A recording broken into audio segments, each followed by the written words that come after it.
Ryan Glinsky. Continuing along in our hour number one conversation, we got a stacked show. We got comments coming in about all sorts of different things that they want us to talk about. So let's get into, I think, the most pressing story here today, and that is Florentino Perez. He hasn't just lost the plot, Ryan Glinsky. He has completely lost his mind. Let's get into this story because he even had said so. He had some more to say yesterday, and it doesn't get any better. Let me just put it that way. Yeah, there's a good video that our good friend Fabian sent me on Instagram yesterday. It's a minute video that will sum up every single thing for the audience and ourselves here in English, and it comes from Carolyn Zwed. Sums it up, so just give a listen here, and then we'll give all of our takes and points. The Florentino Perez crash out continues. Let me tell you guys, this guy wants all the smoke. Starting off strong when the interviewer asked Perez if he's worried about Barcelona saying that they're gonna sue him. To which he said, if Barcelona wants to sue me, go ahead, let them sue me. Period. Goes on to say that obviously Barcelona has paid the refs and next week we will present everything with documentations from all these years. Perez is not messing around. He went on to say it's easier to win the Champions League than La Liga. That's absurd. The Negreira case is the biggest scandal in football history. He doubled down. Then say Barcelona has been paying referees for 20 years and in these last 10 years it's the same refs. He went on to say that he's going to talk with UEFA about the future of football. Adios Barcelona. He also went on to say that Mbappe is the best player Real Madrid has right now. Period. And in regards to Vinny Jr., he said that the last 2 Champions League titles we won were thanks to him, and that's all he has to say. Period. We then went back to Barcelona where he said the relationship is totally broken, that he likes Lamine Yamal but would never sign him, and don't worry Barcelona, you can keep him. Then maybe gave us some tea about Mourinho, saying that he didn't even see him or speak to him when Real Madrid played Benfica. And when the interviewer continued to press him about Mourinho, he said, my God, you are obsessed with Mourinho. Again, you guys can never make me hate Papa Perez. This guy's about to work overtime to bring Barcelona down. Sounds like Ryan Day and the whole Ohio State-Michigan cheating scandal. That's what this whole thing sounds like. Dude. Papa Perez, give me a break. Anyways, go ahead, Ryan. This just sounds like a wild goose chase. This sounds like Ryan Day and the Ohio State fan base going after Connor Stallions for stealing signs. That's what this whole thing sounds like. Dude, Real Madrid, I don't think you're innocent in any of this with paying refs. I've seen the way officials have been held. I guess the only one I can truly say was the Barca-Chelsea Champions League. I think it was semifinal. I forget what year it was, where Didier Drogba goes to the camera after the game and says, we're like robbed or whatever it was. It was, dude, it was such an insane. If you guys haven't seen that game or know anything about it, please look at the challenges that were thrown in that game. I mean, there were clear as day penalties for Chelsea, and it just was not awarded. I forget what game it was, but 2009 Champions League semifinal, second leg. A lot of controversy in that game. But look, Florentino Perez. First off, Vinny Jr. is I wouldn't want him on my team, to be completely honest with you. I can't say that I truly would want Vinny Jr. On my team, to be completely honest with you. Kevin Arnold in the chat, totally different. Kevin, I don't even want to talk to you. I don't want to talk about last night. Anyway, we'll get to that later on in the second hour as well. But Mbappe, Vinny Jr., both of those players hate each other. We talked about the fighting like it's okay yesterday. I think this dude just wants all the smoke at this point. He's 79. I think he just put in everything. He's pushed all of his chips into the middle.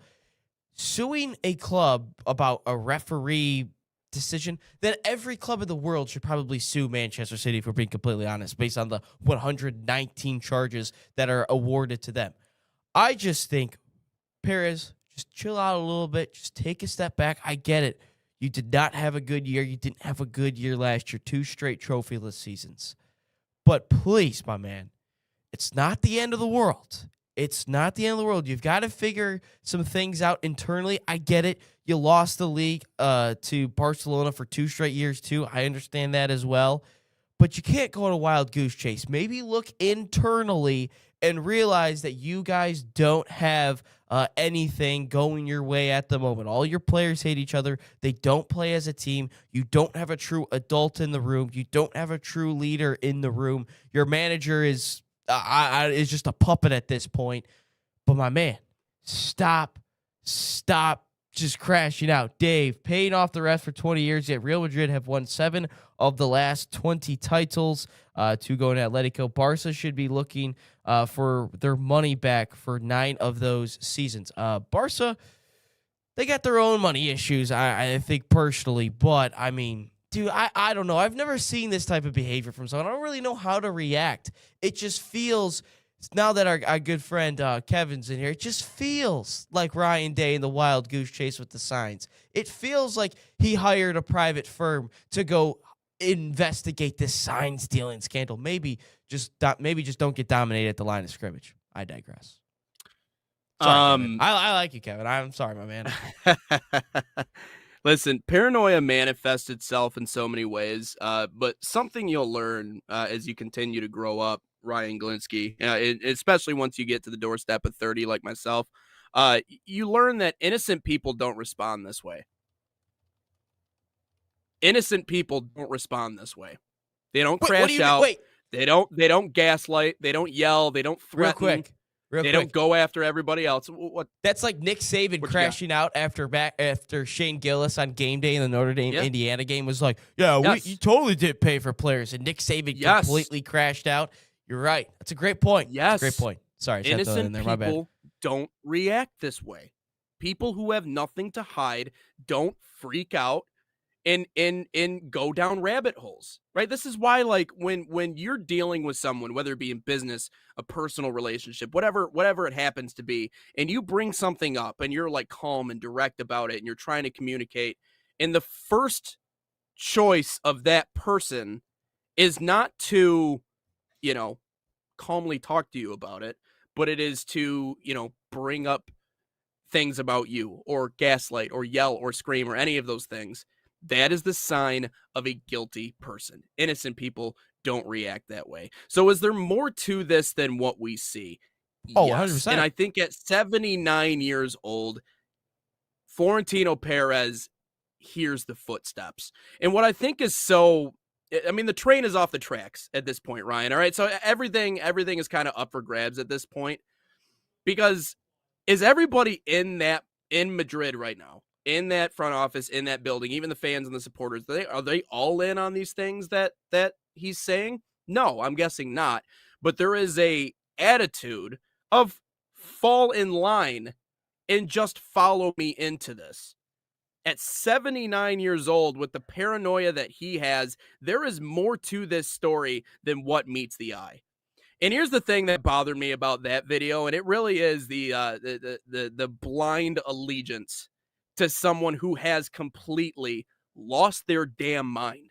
Oh, and by the way, he doesn't care about you. he don't care about you or anybody else that's in that stadium supporting the team.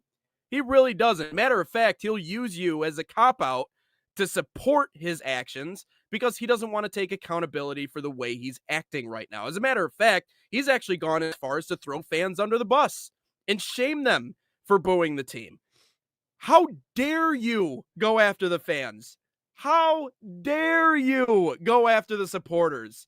You would not be in the position you are right now if it wasn't for the people showing up and watching the games. As a matter of fact, I feel bad that those people had to spend any money to watch the piss poor product that you're putting on the field. And that you were able to put this roster together with Kylian Mbappe, by the way, and I said this, best player in the world right now, and you can't do anything with it. You'd rather be on a yacht. You'd rather be on a yacht than showing up and putting his best foot forward for your squad. This isn't about one individual fight in the dressing room. This isn't about one little battle between two players. This is a complete and utter circus in Madrid. And you want us to, hold your club to a high standard? You want to take a victory lap about how you're the greatest president ever? Go put on some flowy pajamas, relax, okay, go to a resort somewhere. Spain is a beautiful place. You have so many different places. You can go out on a boat, go to the beach, go do something. Get out of the sport. Okay, you have enough money. But to go after the fans is cornball material. And now the paranoia that, again, the voices keep talking. You don't want to listen to anybody else around you. Now you're going to go after Barcelona and claim that they're paying refs. No, how about you look inside? You look in a mirror and realize we created this situation that we're in right now. How dare you go after the fans? Also, going after journalists is never a good idea. That's just a side note for me. Okay, to those in the line of fire, the journalists who are covering this story, dig your heels in. All right, this is your time to shine. Expose what this club is doing. Okay, we need you. A free society needs you. Where rats like this actually have to face the music that they don't want to face because they're paranoid and they have money and power and think all they need to do, right? Much like Ohio State, all we need to do is just point the finger and then no one will question what we're doing. I will take morality lessons from Yale, Harvard, Hobart College. I will take morality lessons from anybody else before Ohio State tells me one thing about morality. One thing. Give it up. Okay, you're Ohio State. If you want me to break out receipts, I can break out receipts. And we can go there. We can go there if you want. I have family who played in that series. I have family who's been on that field. I have family who's been in Columbus before the game. I have family who's been in those rooms. You want to talk about it? Let's talk about it. I'm good. I got receipts. We're good to go on this show. Same thing with Madrid. If you're a journalist covering this, dig your heels in. This is ridiculous. It's the paranoia speaking. That's all it is, Ryan. Sorry, I got a little fired up there. But yeah, I did. That bothers me. I also would not take morality lessons from Michigan just based on what's happened the last couple of years. I digress. Oh, me neither. No, I'm not. I'm not saying we're innocent. No, absolutely not. I'm not saying we're innocent. Heck no. No. But no, you're right. Anyways, it's almost like what was it? Jeremy Fears when he kicked Elliot Cadeau in the nuts, and like it was a foul on Elliot Cadeau, but Fears immediately goes like this, and it's like, dude, you know what you did. And you got fouled. Why are you putting your arms up like this? Like you didn't do anything. And you're completely right on the whole like footsteps. Again, I don't think he's hearing voices or anything like that. But this is also from Real Madrid as well. Fabian sent me this on Instagram. Enrique Riquelme, who's supposedly going to run against Florentino Perez for the presidency at Real Madrid. He wrote like a whole essay. I ain't going to get under that at all. It's like a whole essay, 6-page essay about morality and stuff. I don't know what it really is. A couple of comments coming in. Riquelme has a $75 billion corporation, and he is the one that people are pushing to run for presidency, and he has some crazy amount, like 5 to 20 billion in liquid assets. Does he want to be a sponsor of the show? I mean, I could just take give us a money. sliver of that. We'll be just all right. a little bit. I mean, maybe like a couple $1,000. I mean, that'd be kind of nice. But I'd like to shake it up with players and possibly the presidents. At least we can, Kevin Arnold. At least we can agree where we don't want to take morality lessons from. Yeah, I wouldn't take morality lessons from Michigan or Ohio State, to be completely honest with you. Yeah, we'll agree. We'll agree on that. I'll give you that one. But if we're looking at what's going on with Real Madrid, I just think it's a whole mess. And I think Perez is upset with the last couple of years. Barcelona has beat them on the field to win the title back-to-back years. I don't know if it was exactly for the title last year, but that win against Real Madrid basically solidified Barcelona winning the title. I know this year was mathematically impossible after they won. Not 100% confirmed on last year. But I just think he's so fed up with what has happened recently. It's almost like when a club is used to winning for so long and then they don't win for just a little bit, it like eats at them. It's horrible. Like I'm ready for the day Man City starts sucking and they will have no idea what to do with themselves, which by the way, during your whole like passionate rant, I went on Twitter to find another Real Madrid thing, but instead I saw a fan who got into the Etihad somehow and took a video, or maybe it was a worker, I don't really know, took a video of something going on the field, and it looks like Pep Guardiola was doing a video with all the trophies, which means one thing: I think he's leaving. Anyway, I digress, because that's a nice conspiracy maybe we could talk about a little bit more tomorrow. Also saw a field storm yesterday, or during that little break when I was scrolling through Twitter. I also saw a field storm yesterday in one of the lower divisions in England, where the fans stormed the field and the opposing goalkeeper is just standing there, and a fan just goes parallel and 2 foots him in the back. Oh my God, dude, it was insane. It was insane. Insane watch. But anyway, back to the Real Madrid thing. I think that this man is losing it. I think Real Madrid solely needs a change of scenery. I think they need a change of leadership. I think they need a change in everything. That's what I think it is. I think it's that, Fabian. Real Madrid are like the Yankees, ? I mean, I would say no, because Real Madrid has actually won things recently. I mean, obviously, I know the Yankees have not done it, but in those 17 years without a World Series, I think I've seen Real Madrid. I know they have the 3-peat in there. I've seen them win at least like 5 Champions The Yankees Leagues. actually had to deal. The Yankees actually had to deal with someone actually cheating against them. That's the Houston Astros and all everything that went on there. I mean, I know that obviously, they were vindicated, whatever, but like, no, like they actually had to deal with that. So I guess in a way, but like the Yankees also didn't like, I don't know, the owner, George Steinbrenner didn't, lose his mind and start, threatening everybody and saying, Real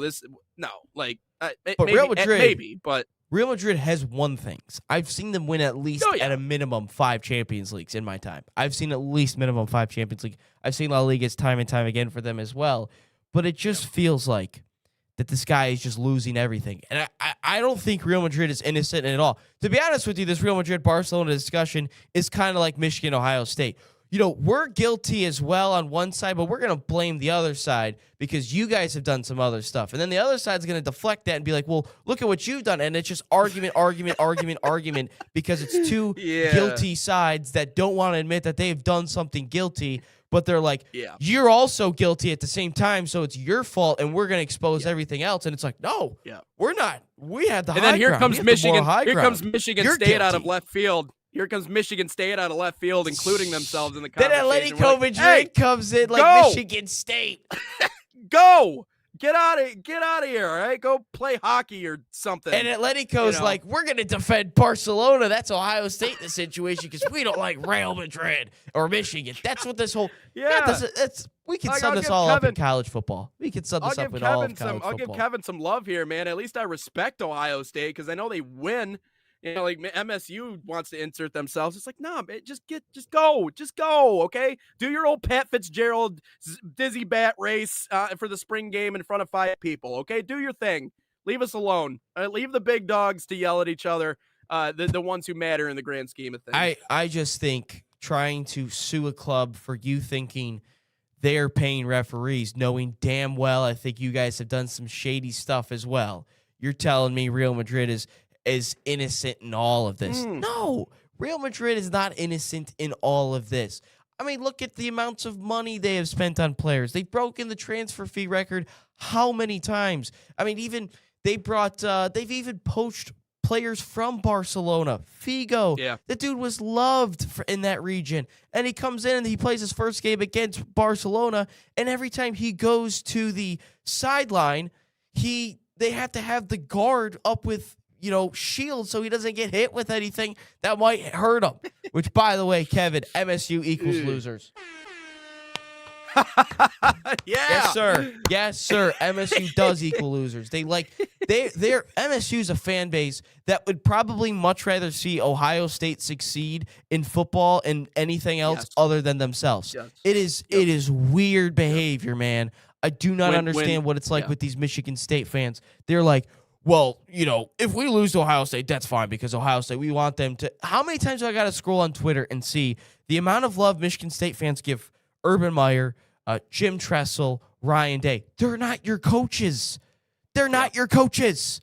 They're not your fan base. And for a team and a fan base that cares so much about the whole, did you go there? You didn't go to Ohio State. Why do you care so much about Ohio State? I don't care.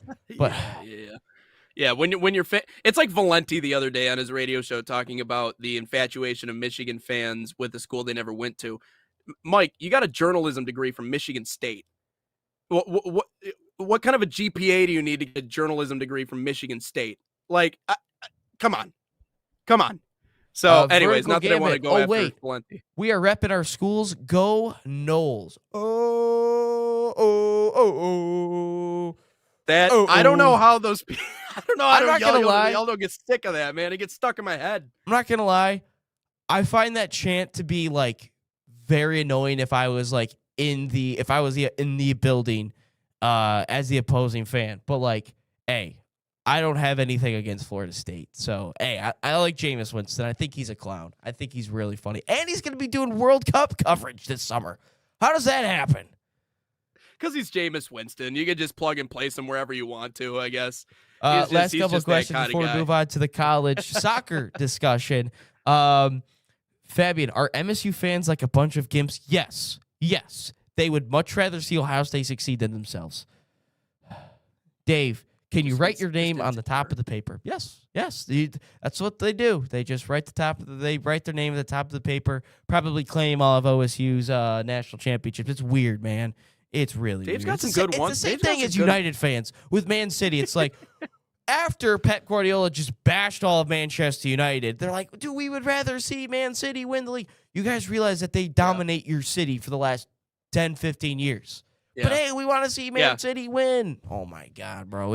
Yeah. Kevin, the Michigan State logic is you didn't play for the Cleveland Cavaliers, so therefore you can't be a fan of the Cleveland Cavaliers. Nope. That's how that you can't. works. So you can't. And when a Michigan player, because a Michigan player is represented on 3 of the 4 Detroit teams, Hutchinson with the Lions, Levert, Duncan Robinson, Larkin, Cobb with the Red Wings. It's we don't want them to do good. It's your pro sports team. Who cares where they went to school? It's not my fault you don't produce professional talent. Yep. It is. It transcends generations, the insecurity and the inferiority complex with that fan base. You should have seen the